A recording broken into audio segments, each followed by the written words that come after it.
Hey everyone, and welcome back. We are going to be creating a pretty cool prototype here where we're going to remove an item from our wish list.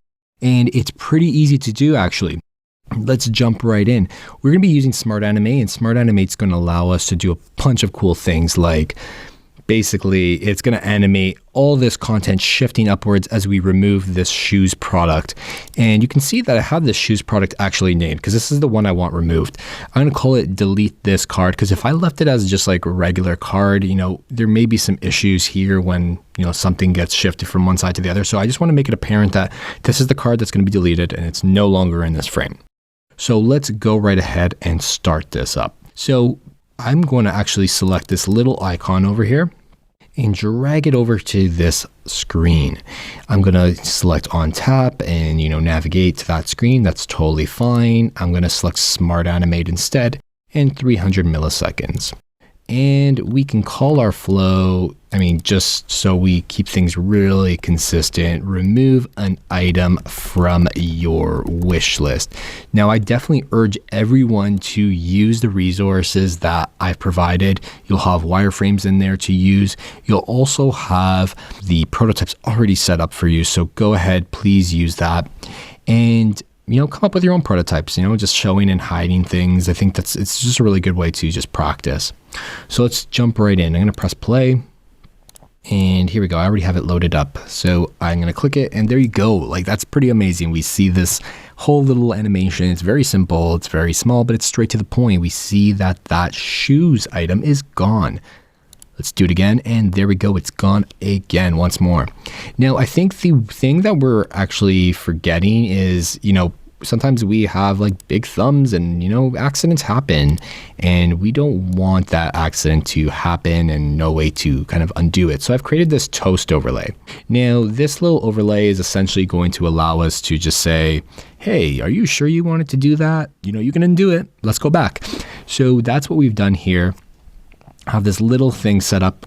And what I'm going to do is I've created a connection from the top layer frame.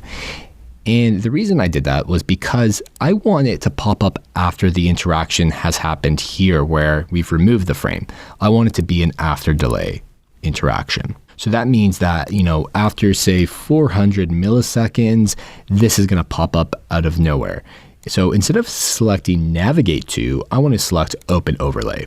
And what I'm going to do is just like, have it over here maybe, because if we're thinking about the height of our frame, we'll test this just to make sure, but we're going to keep it right there and we're not going to keep the animation to instant. We can also have a little bit of fun with this. We can say that we want it to move in nicely from the bottom. And that means it's just going to like pop right in. We don't need a background color or like an overlay because it's not a modal. It's more like just like a quick overlay. And whenever you click outside, it's going to dismiss it. So let's take a look. So there we go. And let's press play. So now you notice like we're fine tuning this whole interactive process. I'm over here now. I'm press play. Boom. And there you go. We see our toast pop up. And, I want to actually, push it down just a little bit more. Let's see that play out again. So I restarted it. And there we go. We have our interaction here. Now there's a couple things that we need to just clean up. Now let's say the user doesn't actually, want to click on anything. So maybe we can do after delay of, 1.5 seconds. We close this overlay so it automatically closes. And what happens if we maybe click undo? Undo should probably just bring everything back. So we can do that and just click Smart Animate because we want that Smart Animate to come back where this new item pops in. It'll dissolve inward and all the other content will push downward. So let's see how this all plays out. Let's talk through every little interaction here. So click to remove the wish list item. It removes. Now this pops up and it's gone. So maybe 1.5 seconds isn't enough time. So let's jump right into this little interaction here.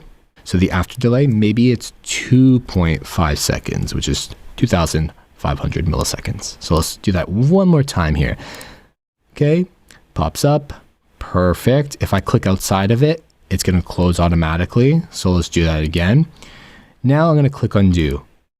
And there we go. It undoes the actual action. The item's back in your wish list. And then this item and all the content below it shift downward. So let's do that one more time. So I'm going to press that.